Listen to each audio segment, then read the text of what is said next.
Yang pertama, ya, asalnya tidak boleh menceritakan dosa yang pernah kita perbuat di masa yang lalu.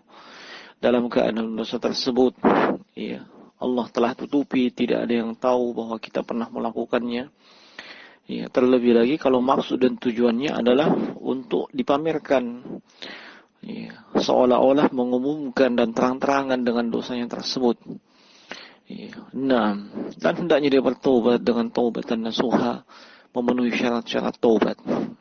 Nah, dan ini mereka yang terang-terangan yang menceritakannya, seperti misalnya curhat dan yang semisalnya, baik di dunia maya maupun di dunia nyata, ya, ini terancam, ya, sebagaimana apa yang disebutkan oleh Rasulullah Sallallahu Alaihi Wasallam dalam hadits Abu Hurairah yang diriwayatkan oleh Imam Al-Bukhari dan Imam Muslim. Kata Nabi, kullu ummati mu'afan illa al-mujahirin. Ya. Seluruh umatku itu dimaafkan kecuali yang mujahirin. Ya, kecuali yang terang-terangan. Wa inna minal mujaharati, dan termasuk di antara yang terang-terangan itu, ayya'mal ar-rajulu bil-laili 'amalan summa yusbiha wa qad satarahu Allah 'alaihi fa yaqul ya fulan 'amiltu al-barihata kadza wa kadza. Termasuk terang-terangan dalam masalah dosa, ada seseorang yang melakukan dosa di malam harinya. Kemudian di pagi harinya diceritakan dosa tersebut kepada orang lain. Bahwasanya dia telah melakukan begini dan begini. Padahal Allah sudah menutupi dosa tersebut. Wa qad bata yasturuhu rabbuhu wa yusbih yakshifu sitrallah an. Ya, di malam harinya ketika dia melakukan dosa tersebut, Allah menutupi dosa tersebut. Tidak ada yang tahu kecuali hanya dia dengan Allah. Tapi di pagi harinya dia menyingkap tabir yang Allah, ya, dengannya Allah tutupi dosanya tersebut.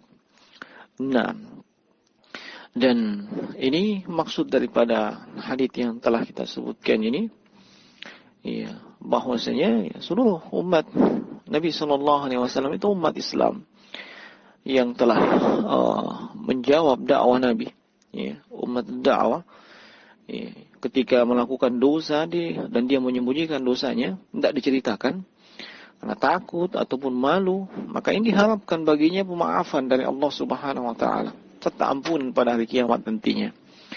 Ya, adapun yang terang-terangan, ya, menampakkan dosanya, kemaksiatannya, kemudian diceritakan pada manusia, memandang enteng apa yang dia lakukan berupa dosa. Ini artinya dia menjatuhkan dirinya dalam kemurkaan Allah dan juga menjatuhkan dirinya ke dalam hukuman Allah Subhanahu Wa Taala. Nah, ini asalnya. Kemudian yang kedua, boleh menceritakan sebuah dosa menceritakan dosa yang pernah kita perbuat, walaupun itu adalah dosa besar, ya, dengan alasan yang dibenarkan, ya, atau dengan alasan yang benar. Ya, di antara alasan yang benar adalah maksud dan tujuannya untuk mencari solusi dan jalan keluar dari dosa tersebut. Dia hendak bertaubat, tidak tahu cara bertaubatnya dan bagaimana solusinya. Dan bukan untuk pamer dosa atau mengumumkan dosanya, apalagi sampai berbangga dengan dosanya. Ya. Kemudian alasannya yang berikutnya, ya, dosa tersebut disampaikan kepada orang yang tepat, yang dianggap bisa memberikan solusi, dan bukan diceritakan kepada sembarangan manusia, ya, apalagi sembarangan curhat, ya, di dunia nyata, di dunia maya, termasuk diantaranya adalah di media sosial. Ya. Kenapa yang dibolehkan? Dengan alasan yang kita sebutkan tadi, sebab cukup banyak riwayat yang menyebutkan tentang para sahabat, ya, yang mereka yang datang kepada Nabi menceritakan dosa yang pernah mereka perbuat, dan tujuannya untuk mendapatkan solusi. Misalnya saja hadits Abu Hurairah radhiyallahu taala anhu yang diriwayatkan Bukhari dan Muslim, ya, yang hadits ini tentunya kita masih ingat sebab disebutkan di pembahasan tentang Ramadan, yaitu tentang seorang laki-laki yang datang kepada Nabi, ya, dan kemudian dia mengatakan, ya, kepada Nabi SAW, halaktu, ya, yakni celaka saya, binasa saya. Ya, kemudian Nabi mengatakan, malak, ada apa dengan kamu? Ya, ia kemudian mengatakan, qala waqa'tu ala imra'ati wa ana sha'imun. ya, saya telah berhubungan suami istri ya, dengan istri saya padahal saya dalam keadaan berpuasa. Ya, maka kemudian Nabi memberikan solusinya. Ya, sampai kepada akhir hadis. Ya, hadis ini menunjukkan bahwasanya laki-laki tersebut datang kepada Nabi menceritakan dosanya kepada Nabi.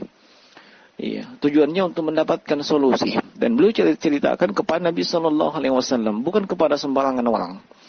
Demikian pula dalam hadis yang lain, hadis yang menjelaskan tentang pembunuhan 99 nyawa dan nanti akan genap menjadi 100 nyawa, yaitu hadisnya Abu Sa'id Al-Khudri radhiyallahu ta'ala anhu, juga diriwayatkan Bukhari dan Muslim. Ya, seorang yang dari kalangan Bani Israel, ya, itu membunuh 99 nyawa. Dan dia hendak bertaubat. Ya, maka dia mendatangi seorang ahli ibadah. Ya, namun ahli ibadah tersebut bukannya memberikan solusi, dia malah menganggap apa yang dilakukan oleh si laki-laki ini membunuh 99 itu sungguh luar biasa. Ya. Dan ahli ibadah itu tidak memberikan solusi. Bahkan ya tidak memberikan jalan untuk bertobat. Akhirnya dia pun dibunuh oleh laki-laki tersebut sehingga genap menjadi 100. Nah, sampai kemudian laki-laki tersebut bertemu dengan seorang rahib atau ahli ilmu yang kemudian memberikan solusi untuk dia bertaubat. Nah, termasuk juga dalam hal ini adalah asbabun nuzul ya. Firman Allah dalam surah Hud, ya. Firman Allah dalam surah Hud yaitu qimis sholata tarafiyan nahar wa zulafan minal lail innal hasanat yudhhibna sayyi'at. Dan kerjakan salat pada kedua ujung siang, itu pagi dan petang, dan pada bagian permulaan malam. Innal hasanat yudhhibna sayyi'at. Perbuatan-perbuatan baik itu akan menghapus kesalahan-kesalahan atau perbuatan yang jelek. Nah, Al-Imam Al-Bukhari itu menyebutkan bahwasanya asbabun nuzul ayat ini sebagaimana datang riwayat dari Abdullah bin Mas'ud radhiyallahu ta'ala anhu, yaitu tentang seorang laki-laki yang mencium seorang wanita. Lalu dia datang kepada Nabi sallallahu alaihi wasallam memberitakan atau menyampaikan kepada Nabi perbuatannya itu, ya. Dosa yang dia lakukan yaitu mencium seorang wanita. Maka Allah Subhanahu wa taala turunkan ini, ya, innal hasanat yudhhibna sayyi'at. Ya, sungguhnya kebaikan-kebaikan itu, perbuatan yang baik akan menghapuskan kesalahan. Ya, sampai laki-laki itu mengatakan, "Ilayya hadza ya Rasulullah, apakah ini hanya khusus untuk saya?" Ya, lalu kata Nabi sallallahu alaihi wasallam, "Li jami'i ummati ya, kullihim." Ini berlaku untuk seluruh umatku. Nah, sehingga ya, ini dua hal yang mesti kita pahami terkait dengan menceritakan dosa kepada orang lain. Hendaknya ketika kita hendak menceritakannya, kita memiliki alasan yang benar.